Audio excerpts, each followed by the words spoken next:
In today's video, I'm going to teach you how to add a new calendar in Confluence. Let's get started by opening Confluence and heading to the Calendars section. Depending on your setup, you might see calendars in the top navigation, in the sidebar, or as part of an app like Team Calendars.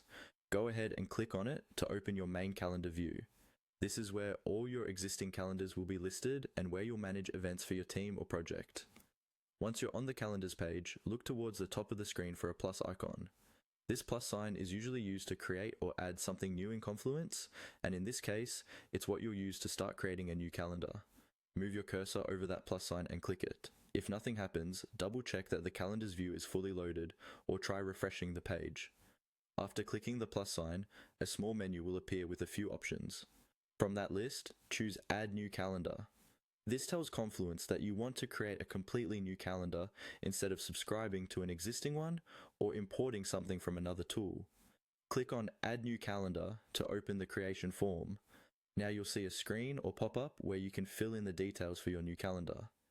This is an important step because these details help your team quickly understand what the calendar is for. Start by entering a clear descriptive name. For example, you might use something like Marketing Launch Calendar or Team Vacation Schedule, depending on your needs.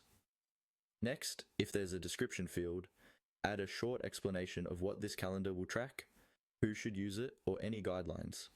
This is especially helpful in larger teams where many calendars exist. You may also see options for things like the space or location where the calendar will live, the default time zone, or who can view or edit it. Take a moment to review these settings so the calendar is shared with the right audience and uses the correct regional settings. Once you're happy with all the information you've entered, look for the button labeled Create. Click on Create to finish the process.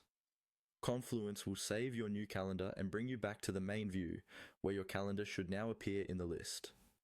From here, you can start adding events, recurring meetings, deadlines, and anything else your